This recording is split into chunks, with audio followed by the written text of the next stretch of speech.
ഞാൻ എന്തു സഹിക്കാൻ തയ്യാറാച്ച. അമ്മയും അച്ഛനും വിഷമിക്കരുത്. വേണ്ട, എല്ലാ കയ്പനീരും നീ കുടിച്ചിറക്കിയിട്ട് ഞങ്ങളുടെ വിഷമം മാറ്റണ്ട. അമ്മേ, നമുക്ക് അച്ഛൻ പറയുന്നത് പോലെ ചെയ്യാം.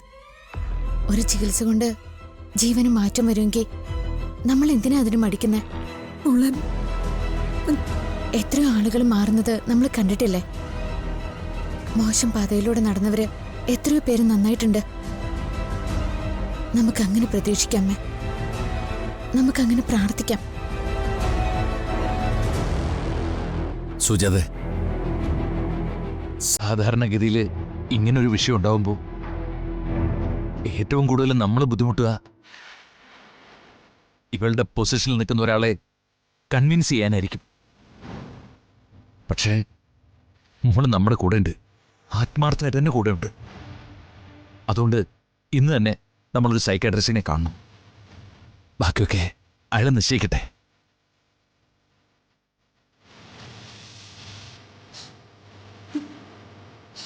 അച്ഛനെയും കുട്ടി പോയിക്കൊള്ളുവാൻ പറയണമെന്നുണ്ട് എനിക്ക്. പക്ഷേ അമ്മയ്ക്ക് അതിന് പറ്റില്ല, എനിക്കറിയാം. എനിക്കും പറ്റില്ല അമ്മയെ വിട്ടുപോവാൻ. നമുക്ക് നോക്കാം. അമ്മ ആഗ്രഹിച്ച രീതിയിൽ നല്ല വഴിക്ക് അവനെ കൊണ്ടുവരാൻ പറ്റുമെന്ന് നമുക്ക് നോക്കാം. പ്രതീക്ഷയൊന്നും അമ്മ മോൾക്ക് തരുന്നില്ല. ആഗ്രഹം പറയാനേ പറ്റൂ. മോൾക്ക് അമ്മയും അച്ഛനും ഉണ്ട് ഇന്നും.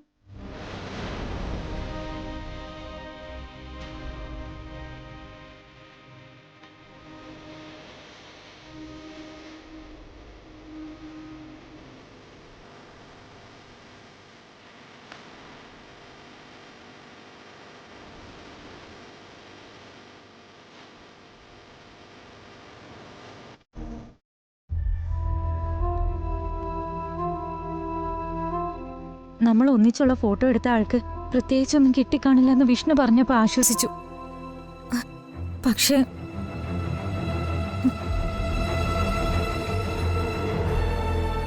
ഞാൻ ഈ നമ്പറിലേക്കൊന്ന് വിളിക്കട്ടെ? വേണ്ട, മറ്റാരെങ്കിലും അറിയിച്ചാൽ കുഴപ്പമുണ്ടാക്കുന്ന അയാൾ പറഞ്ഞത്.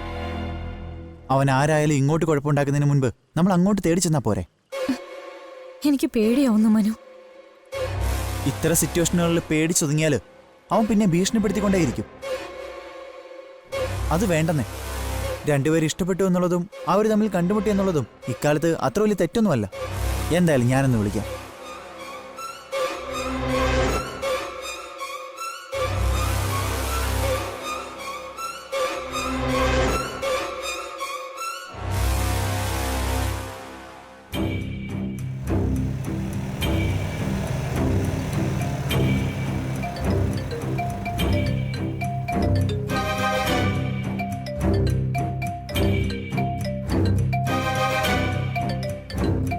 മനുവിന്റെ നമ്പറാണല്ലോ.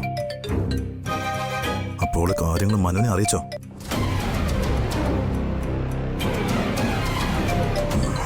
അവന്റെ ഒരു അയാൾ കട്ട് ചെയ്തു.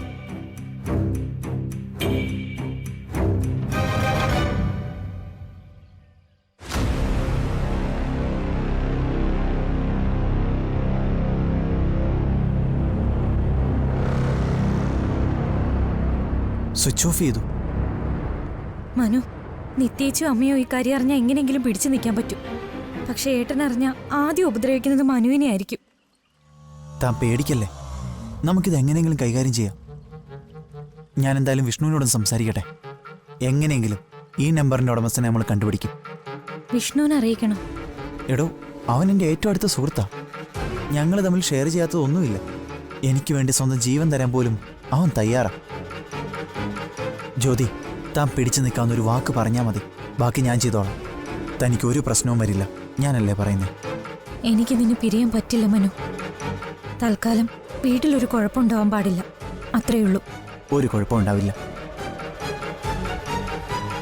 താൻ വാ.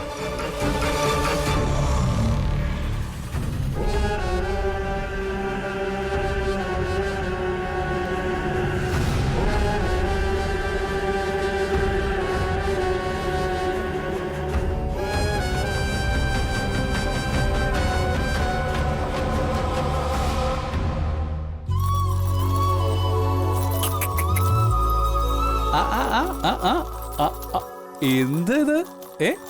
നോക്കിയേ. ഓ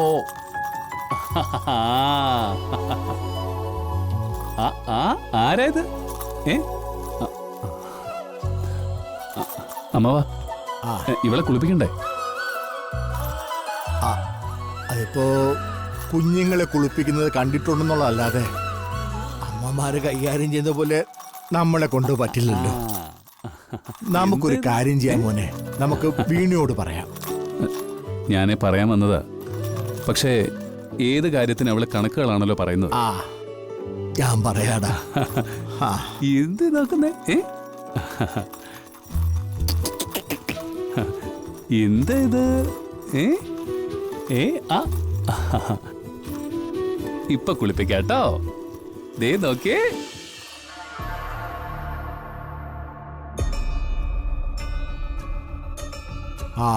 മോളെ, എടി നീ ഒന്ന് എഴുന്നേറ്റ് വന്ന് ആ കുഞ്ഞിനൊന്ന് കുളിപ്പിച്ചേ.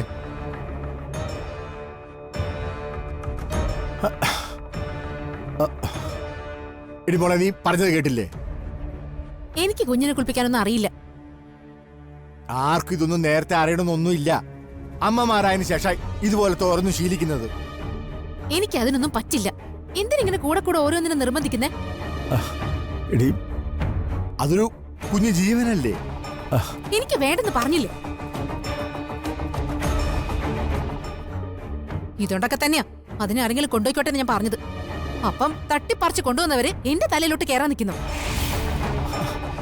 എടി, ഇത്രയും വൈരാഗ്യം ആ പിഞ്ചു കുഞ്ഞിനോട് കാണിക്കേണ്ട കാര്യം എന്താ? ഒന്ന് പോകുന്നുണ്ടോ? എല്ലാം നോക്കിക്കോളാം, വളർത്തിക്കോളാന്ന് നിങ്ങൾ രണ്ടുപേരല്ലേ പറഞ്ഞത്? കുളിപ്പിക്കോ ചന്തം ചാർത്തോ എന്താന്ന് വെച്ചാ ചെയ്തോ. എനിക്കൊന്നും അറിയണ്ട.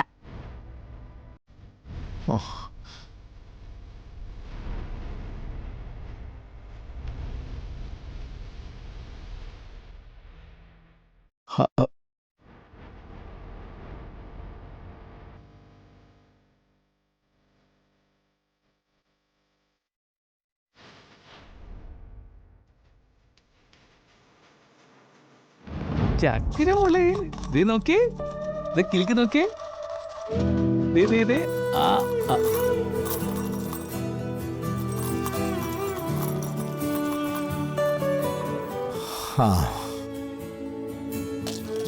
സമ്മതിച്ചില്ല അല്ലേ? ഇല്ലടാ. അതെ, ഇതുകൊണ്ടാ ഞാൻ പറഞ്ഞത് നമുക്ക് ആരെങ്കിലും ഒന്ന് സഹായത്തിന് വെക്കാന്ന്. വേണ്ട. അമ്മവൻ കുറച്ച് വെള്ളം ചൂടാക്ക്. ചെറിയ ചൂട് മതി. ഈ അറിയാത്ത കാര്യങ്ങളൊക്കെ നമ്മളും പഠിക്കണമല്ലോ. അമ്മവ, എന്റെ കുഞ്ഞിനെ കുളിപ്പിക്കേണ്ടതും ഒരുക്കേണ്ടതും ഒക്കെ ഞാൻ തന്നെയാ. നമുക്ക് കുളിക്കാമോ? കുളിക്കാമോ? വാ. നമുക്ക് വെള്ളം ചൂടാക്കി കുളിച്ച് സുന്ദരി കുട്ടിയായിട്ട് വരാം കേട്ടോ.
അമ്മവ, ഈ വെള്ളത്തിന്റെ ചൂട് നോക്കി. ഞാൻ നോക്കിയതാണ് പാകവാ.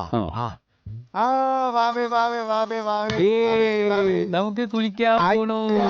നമ്മള് കുളിക്കാൻ പോണു.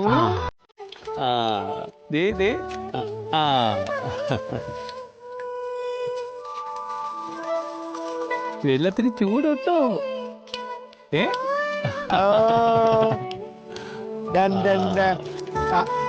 പതുക്കുഴി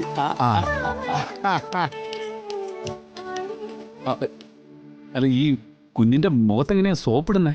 അവർക്ക് കണ്ണ് നീറില്ലേ? എടാ ഈ മുഖത്ത് സോപ്പിടുമ്പോഴേ കവിളും മുഖവും ഒക്കെ നല്ലോണം ഉരുട്ടണമെന്ന് പറയും. ആയ കാലത്ത് നോക്കി നിന്നതല്ലാതെ പഠിക്കാനൊന്നും പോയിട്ടില്ല. എന്തായാലും നമുക്കൊന്ന് നോക്കാമല്ലോ.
ഹലോ, നമ്മൾ സംസാരിച്ചിട്ട് ഇപ്പൊ കുറച്ച് മണിക്കൂറുകളായി. ഇതിന്റെ ഇടയിൽ ജ്യോതി ഇക്കാര്യം ആരുടെയെങ്കിലും പറഞ്ഞോ? ഇല്ല. കള്ളം പറഞ്ഞു. എന്റെ നമ്പറിലേക്ക് വിളിക്കുകയും ചെയ്തു. സത്യല്ലേ? നിങ്ങൾ ആരാണെന്ന് എനിക്ക് അറിയണ്ടേ? എന്ന് പറഞ്ഞാൽ ഞാൻ ആരാണെന്ന് അറിയാൻ വേണ്ടി എന്തും ചെയ്യും. വീട്ടിലെ ഏറ്റവും വേണ്ടപ്പെട്ടവരോട് പറയും, അല്ലെ പോലീസിൽ പറയും. പക്ഷേ ഈ നമ്പറിൽ സഞ്ചരിച്ച് ആരും എന്നിലേക്ക് എത്തില്ല. പക്ഷേ എല്ലാ വഴികളിലൂടെയും ഞാൻ നിന്നിലേക്ക് എത്തും. താൻ ആരാ? താൻ എവിടെയാ ഉള്ളേ? നമുക്ക് കാണാം. ഇപ്പൊ തന്നെ കണ്ടാലോ? ഞാൻ പറയുന്നിടത്തേക്ക് വരുമോ?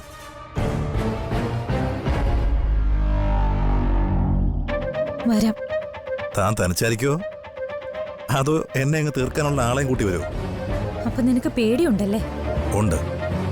ആളുകളെയും കൂട്ടിയാണ് നീ വരുന്നതെങ്കിൽ അവരെ മാത്രമല്ല ഈ ലോകത്തിനെ മുഴുവൻ അറിയിക്കേണ്ടി വരില്ലേ? അതിനുവേണ്ടി സമയം ചിലവാക്കേണ്ടി വരില്ലേ? അതിന്റെ പേടിയുണ്ട്. പിന്നെ എന്നാൽ കഴിയുന്ന വിധത്തിൽ നിന്നെ നിന്റെ കുടുംബത്തിനെ ദ്രോഹിക്കേണ്ടി വരില്ലേ? അതിന്റെ പേടിയുണ്ട്.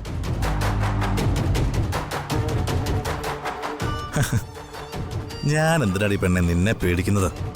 പേടി നിനക്കല്ലേ വേണ്ടത്? മുമ്പ് ടൂറിസ്റ്റ് ബംഗ്ലാവ് എന്നറിയപ്പെടുന്ന ഒരു പൊളിഞ്ഞ കെട്ടിടമുണ്ട്. അറിയോ നിനക്ക്? ഞാൻ കേട്ടിട്ടുണ്ട്.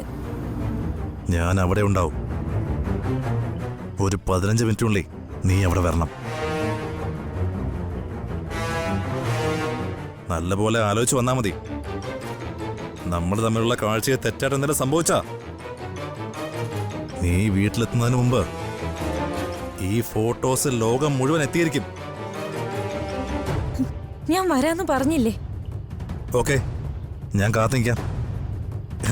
എന്റെ ഇരയല്ലേ, ഞാൻ കാത്തു നിന്നല്ലേ പറ്റൂ. ഓക്കെ.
സി മിസ്റ്റർ രഘു, നിങ്ങൾ പറയുന്നത് വെച്ച് നോക്കുമ്പോൾ ജീവന്റെ മാനസിക പ്രശ്നങ്ങൾ വിവാഹത്തോടെയല്ല ആരംഭിച്ചത്. ഉദാഹരണത്തിന് അനുജത്തിയുടെ മേക്കപ്പ് ബോക്സും മറ്റും അയാൾ കുഴിച്ചിട്ടിരുന്നത് എത്രയോ മുൻപാ.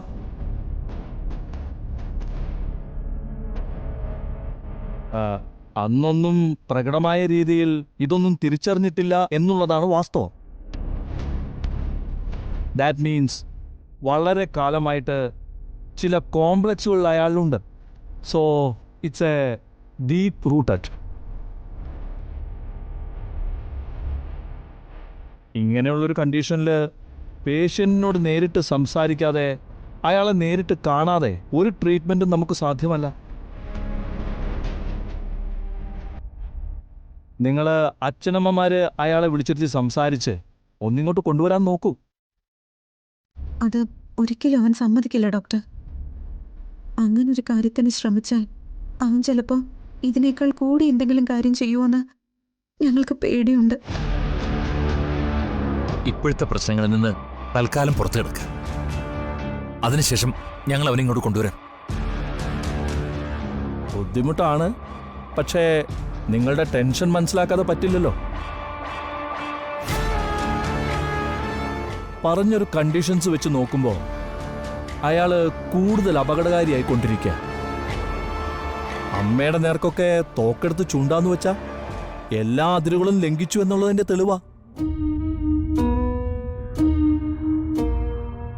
ഒരു കാര്യം ഞാൻ പറയാം, ഇങ്ങനെയുള്ള ആളുകളുടെ അടുത്ത് ആ പെൺകുട്ടി സേഫ് അല്ല.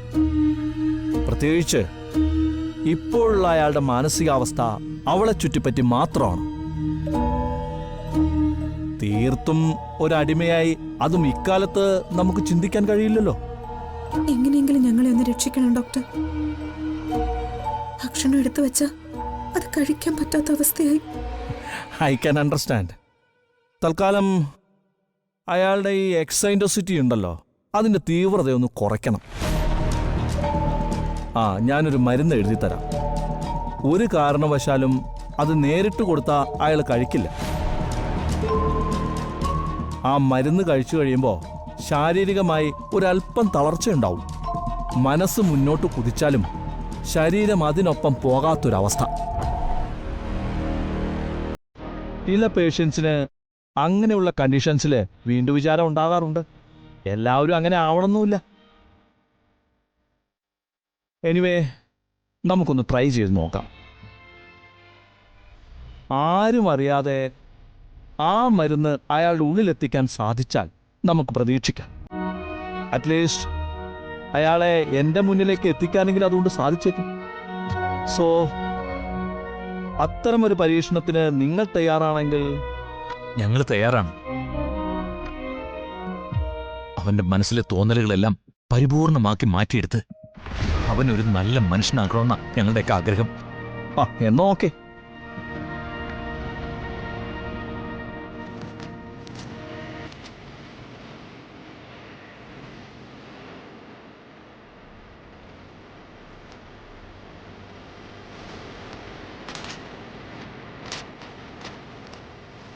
മരുന്ന് പുറത്ത് ഫാർമസിയിൽ നിന്ന് വാങ്ങിക്കോളൂ. ഇപ്പോഴുള്ള ഈ അവസ്ഥ വിട്ട് കൂടുതൽ എന്തെങ്കിലും പ്രശ്നങ്ങൾ ഉണ്ടാവുകയാണെങ്കിൽ എന്നെ ഒന്ന് അറിയിക്കണം. പിന്നെ അയാളുടെ സമ്മതത്തിന് കാത്തു നിന്നിട്ട് കാര്യമില്ല. ബലമായിട്ട് തന്നെ നമുക്ക് ട്രീറ്റ്മെൻറ്റ് അപ്ലൈ ചെയ്യണം. Thank you doctor. നിങ്ങൾ പ്രതീക്ഷ ഒന്നും കൈവിടണ്ട. നമുക്കിത് ക്യൂർ ചെയ്യാൻ സാധിക്കും. Thank you doctor. ശരി എന്നാൽ.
ഏയ്